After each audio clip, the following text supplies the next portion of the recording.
I am don't mind Okay, me. I'm gonna so share. Teresa Cifali, you have sharing capability. Up there you go. Yes, I do. I'm all over it. I gotta minimize you guys. Present. I'm getting pretty good at this process. Hey, everybody. So, first of all, I'm hoping I make it within the time frame.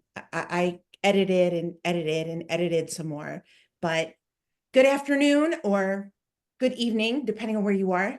Thanks so much for having me today. We're here to talk about burnout, how to identify it, what it is, and then some self-care strategies to avoid it. And we just spent time in breakout rooms talking about, how we prioritize self-care and also some of the strategies it sounds like that you use in your life. And there are so many. So I'm going to share a few later on today that you may not have thought of before. But first, let me tell you a story that I don't share very often, and it's my burnout story. So let's just start at the beginning. In 1997, my daughter Talia was born, and I exchanged my elementary school teaching career for motherhood. And it was during that time that I started a fun little side hustle as a professional craft designer. Yes, there's such a thing. Um, and uh, and I worked in the craft and hobby industry. My clients were like Elmer's and Velcro and other hobby type created manufacturers. Loads of fun. Then in 2000, Olivia arrived, and my little family was complete. I'd always wanted two girls, and no offense to mothers of boys. I love my nephew very much, but I was one of two girls. I always wanted two girls. And I just felt like the luckiest person on the planet. And while my girls were small, my young family was my priority. And that was very clear to me. However, as my girls got older and more independent, and I gained more influence, authority, recognition in the craft and hobby industry, that fun little side hustle turned into a monster. And so did I. I took on more clients and collaborations, and that meant more responsibility and more work. I said yes to every single thing that came my way, thinking that any opportunity would be good for my business. But ironically, the harder I worked, the less I had to show for it. And the answer, I believed, was to work even harder. So I did until I found myself completely out of control and clocking in at 100 hours a week, sometimes more. I worked all day and night, like overnight.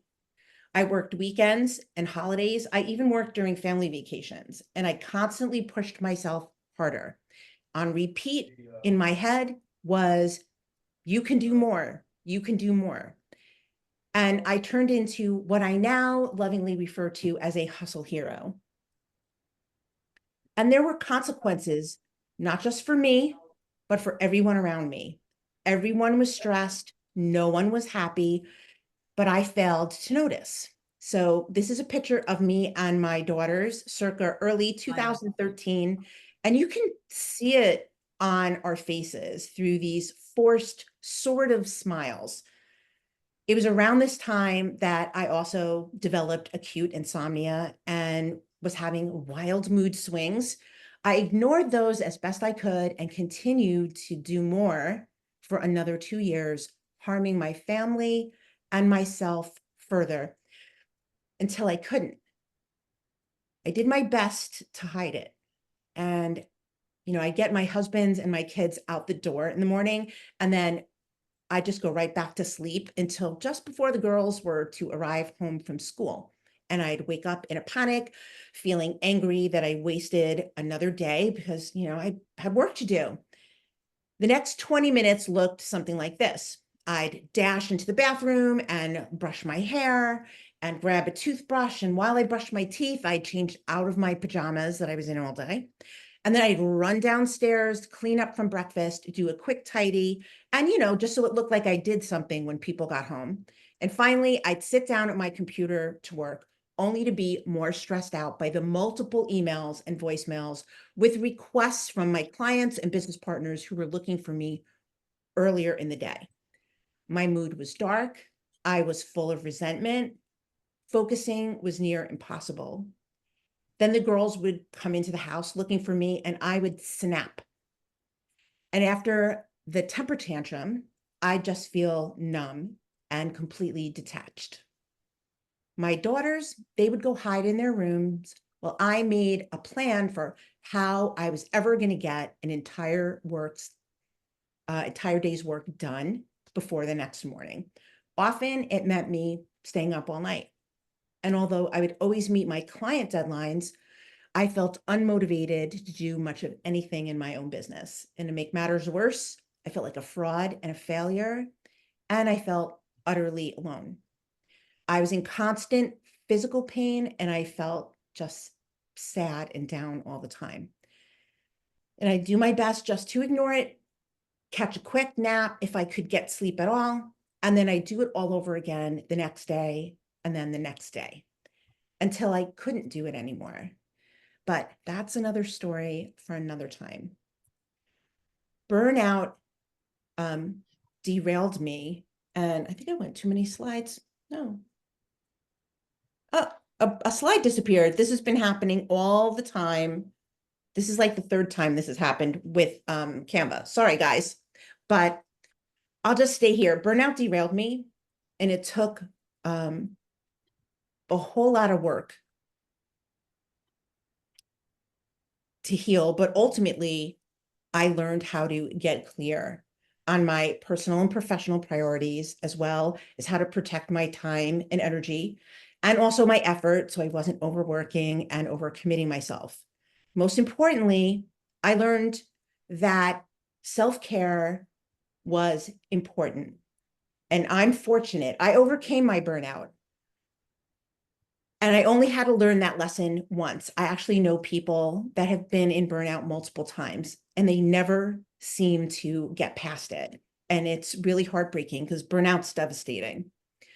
So let's take a minute just to talk about what burnout exactly is. Because when I was in burnout, and this was back in 2015, when I ended up in my burnout experience, nobody was talking about burnout or knew what it was. Mine was mostly mistaken for depression, but that wasn't what was really happening. So burnout is defined as a state of emotional, physical, and mental exhaustion caused by excessive and prolonged stress.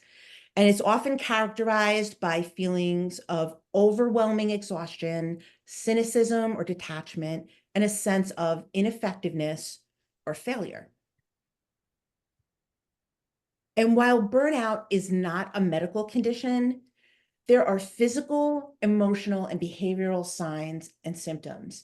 And I'm not going to read all the things on this slide, but I've experienced most of these symptoms. So in hindsight, when you're going through it, sometimes it's hard to see, right? Because we're not paying attention. But going back and researching and understanding years later, this is what had happened to me. And it's utterly devastating. Feel free, by the way, if you want to come back to these later, feel free to just grab a screenshot of it. I'll give you like a minute to do that. And I'll just say, if you're experiencing some of these symptoms, right? We're not talking about your regular everyday stress. Like this is like excessive. If you're experiencing like some of these symptoms, it could indicate that you're on the path to burnout. This is nothing to ignore, and it is nothing to be ashamed of at all. What is important, taking immediate steps to manage your stress. And I'm going to share some of those strategies in just a minute. What's important to understand now is that burnout can impact you in a myriad of ways. None of them are good. So first, burnout can result in a multitude of health issues like fatigue, insomnia, depression, anxiety, and even physical illness, like constantly getting colds, right? You just can't seem to get well. These ailments can drastically reduce your quality of life, which just adds to your risk of burnout. Second, burnout can diminish your creativity and your productivity. And this decline can hinder the quality of your work and consequently the success of your business or even how successful you just feel as a human being in life. And lastly, your burnout can significantly impact your interpersonal relationship with family and friends. The stress you experience can spill out over to your loved ones, causing them to feel worried or stressed themselves. My oldest daughter is very much an empath. And so all the things, and I was totally unaware of this at the time, all the things that I was feeling, she was taking on. And there were huge consequences for her and for our relationship as well. And in more severe cases, burnout can even lead to feelings of isolation or detachment from your loved ones. So you might start to feel like nobody understands you or you don't feel supported. And then this further deepens your sense of isolation. And this can seriously harm the quality of your relationships and leave you feeling emotionally alone. That is to say, burnout doesn't just affect you. And if this sounds awful, it is. Healing from burnout is hard. Your best bet is to just avoid it altogether. And that's where good self-care comes in. Self-care is self-love. It's not selfish. Practicing self-care is an indispensable part of avoiding burnout and just having a really great quality of life, your happiness, your contentment, your joy. It involves actively taking measures to preserve or improve your mental, physical, and emotional well-being. And that's worth something. If you don't think so, and I doubt that anybody in this room doesn't believe that, but very important. Having your arsenal of self-care activities, however unique or quirky they may be, right? We were talking about this earlier in our breakout room. What is self-care for me may not be self-care for somebody else. So it's very, very personal. But no matter what, those self-care activities and doing them regularly preserves your physical health, boosts your mental health, it enhances your emotional resilience, improves productivity, it fosters creativity, it promotes work-life harmony, and it improves relationships. And I've experienced all of this as I've gotten a lot better at caring for myself and my well-being. These benefits help you to better cope with stressors and bounce back from setbacks. So let's talk about a few of the many strategies that you can use for self-care to help prevent burnout. And we couldn't possibly include all of them on this list. So I'm going to share 7 and then I have a little bonus tip for you at the end, right? But before we get to that list, I just want to say, I get that it's often hard to put yourself before others. Your big heart and your passion for helping other people are what brought you to your vocation in the first place. And you likely also have a desire to help more often, more people, right? But the truth is that you can't help others until you help yourself. And that means taking care of your best, most important asset, you. So let's explore some self-care strategies you can infuse into your daily routine in order to ensure sustained success and well-being, all while avoiding burnout. Sound good? Yeah? Yes. All right, we're going to go through these quickly. So first of all, I put these here because they're just a given, right? The trifecta of good well-being is just to make sure you're eating well, you're exercising your body, and you're getting enough sleep, right? And these are also, no surprise, a key to preventing burnout. And today, we're going to dive into 7 other strategies. So number 1 is to make time for hobbies. Oh my gosh, when we get busy, the first thing we do is we stop doing things for enjoyment, or we don't even know what our hobbies are. So find something that you like to do. I crochet, and allocate time each week for hobbies and activities you love. It's an effective way to unwind and disconnect from work. I crochet because it also helps me manage stress, and just the act of creating something makes me feel good. 2, maintain social connections. So important. Spend time with the people you love. Visit regularly with family and friends. And the people that light you up and make you feel good. I'm very much an introvert, so I like my alone time. So I'm spending time with myself, which is good too. But I have people, I have friends, and I make sure I'm spending time with them and nurturing those relationships, and it fills me up. Social connections can be crucial to stress relief, and will help you avoid burnout.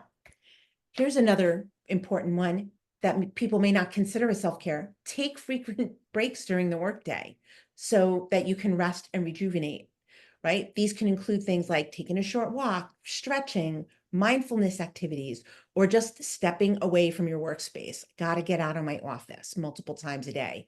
Often these little like snack breaks can help you work out problems, helping you move forward, or just like it's a good reframe, especially if something's frustrating you, walk away, walk around, move your energy around, and when you come back, you're refreshed. Start your day mindfully. If meditation is your jam, awesome.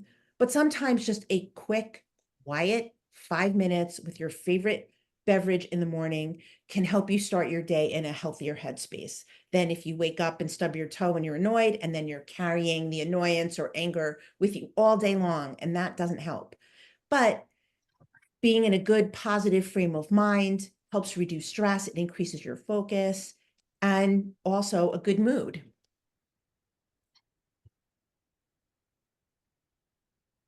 5, spend some time in nature, getting outside. You don't have to necessarily go for a walk in the woods or get to the beach, but just even going for a walk around the block or up and down the street and just paying attention to the things that you see.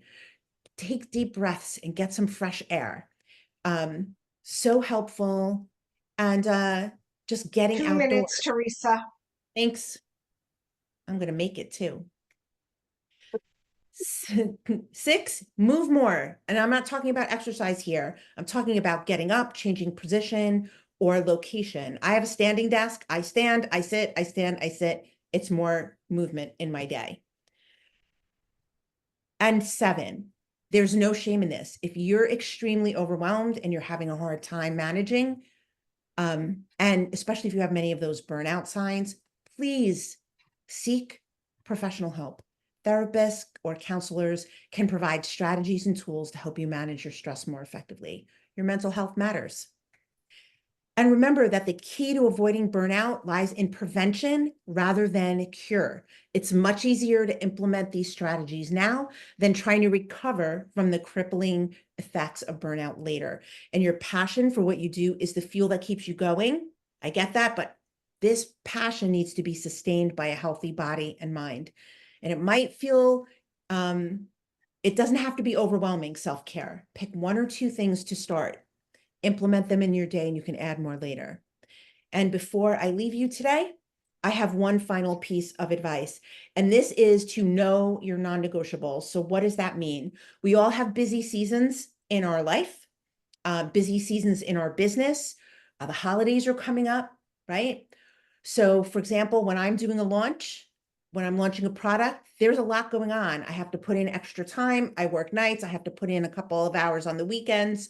But my non-negotiables are I get sleep, I make sure I'm eating meals, I move, and I make sure I do something fun every single week during a launch period. Those are my non-negotiables, right? And I'm showering. So the things that I'm always doing, even if I don't have time for going for walks or exercise or other things that are happening, that usually happen in a regular week. So think about what your non-negotiables are and stick to those. And with that, just a little reminder, again, self-care is not selfish. You deserve to feel good and to avoid burnout. And that's all I've got for you today, my friends. Great. Oh, Good that was so timing. good. Thank you. Terrific. I did good. Stop. You did good. Thank you very much. All right. Any questions for Teresa? Very good. have one. Yes, Teresa? Michael. Okay, so how would you approach if, say, someone you cared about, a friend or a family member you feel like is suffering from burnout? How would you approach them about the situation? Communication is key. And, sometimes it's just a matter of keep asking the question, are you okay? You know, a lot of times when somebody's cranky or upset over a prolonged period of time, we get annoyed ourselves, or we tend to avoid those people, or I shouldn't get involved.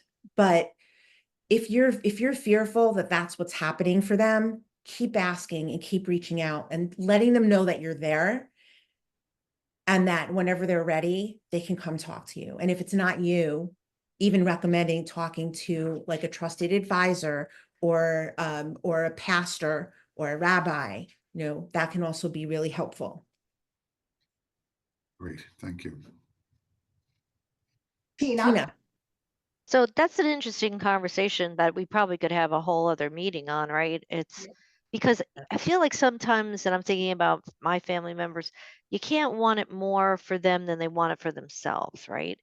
So I've tried, like pointing them in different directions, even people here on this call. And it just seems to go on deaf ears, It does. So oftentimes when somebody's experiencing burnout symptoms, they aren't aware that they're in burnout. They are like on the edge of a cliff. And so trying to solve the problem for them by giving them advice and strategies isn't helpful, but just gently letting them know that you're there for them if they need to talk about anything, and letting them take the lead. If you feel like somebody's like in danger of hurting themselves, that's a different situation. Yeah, no, it's just a Someone. general But, malaise. and look, like most of our day is spent doing something automatic, and the hustle mentality and like the wearing yourself thin, these are habits that we've created over time that are hard to break. And so, and it often doesn't, there's not one thing you're going to say or do that's going to change the situation. What we're really looking to do is to start help people, just letting them know you're there for them. And that it's going to be one step that leads to the next step, that leads to the next step. And they have to be ready, and they have to want to also. Mm-hmm. Stephanie? So I know this is probably different from person to person, Theresa, but what was the first step that you took to get out of burnout? Oh, so I didn't, even when I was going through what I was going through at the time, wait, burnout wasn't part of the narrative like it is today. So I wasn't even aware that I was in burnout. I just knew that like I felt sick, and I felt sick. I knew that I could see what I was really starting to notice, like how my behavior was affecting things in my house. And my first step wasn't even to go talk to somebody. All I thought was I needed to fix sleep. I was like so not sleeping. And if anybody here has ever struggled with insomnia, it's just awful. And there's a time when like your body just takes over. So it wasn't like I decided to go back to sleep during the day. I shut down, and I could manage enough for other people to show up and get my kids out the door, and lunch is packed, and that kind of thing. So it was in fixing sleep, and it was a lot of trial and error for me. But once I was able to kind of get like some good solid sleep, the rest of it became easier for me, of other things like, oh, I can actually fix something. And then after that, I sought some help. Thank you for sharing that. You're welcome. Radita, did you have a question? Yeah, I mean, my thing is just because, I always find it with these terms that are becoming so repetitive, right? Like it becomes something that is so common. How to make it, like someone who just said, are in denial about burnout. So I feel like as much as we know about it and there is this denial possibly happening, like how can we reframe it so that our alarm system don't say like, that's not me, or that's not, you know, like to make it new and accessible? Because I think that's what like the first question from Michael was really about also, and what your response was like about listening and like really connecting with people and helping, letting them know that you're here without a solution, because that's obviously what we all try to do here. Everybody who's in here knows that we're here for solutions. We're here to help someone to be better, to have something better, but oftentimes it's not what we need. So my question really was about like, how can we reframe something that becomes so normal and so like, we all hear about self-care, but then again, we don't want to take the time out, or like, how can we make it less generic, you know, something that becomes, oh, that's what Excuse it me, is. sorry. Theresa, could you please answer the question, just because we need to go into breakout rooms where our time is running? Sorry, Radhika. So no, that's No good. worries. I So- think you know what I mean. Well, you know, so first of all, most people, I would say the majority of people still don't understand or are familiar with the term burnout, or they don't think it applies to them because it's this big accessible thing that like it's much bigger, like it's not as easy to get into burnout as it actually is, right? So the conversation you're having with others, or mostly trying to recognize in yourself, is first is paying attention to yourself, paying attention to what's happening with people that you care about, and not saying, oh, I think you're in burnout. It's more along, you know, I noticed that like you're like really beyond stress. It's been going on for a while. You know, do you want to go grab a drink?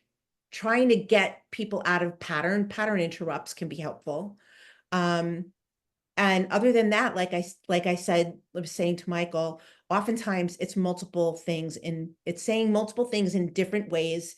And somebody needs to hear a message or have the offer made multiple times before they're willing to say, yeah, you know, I really need to do that. Or yeah, you know what, let's grab that drink. Don't give up is what I'm saying. Okay, awesome. Thank you. All righty. So Nicole, you have the breakout rooms. So we're going to talk about, what are your takeaways? And are you going to implement some kind of self-care, or maybe talk to somebody else about their burnout or what you're seeing? So about 8 minutes, I think. And we'll see you back here shortly.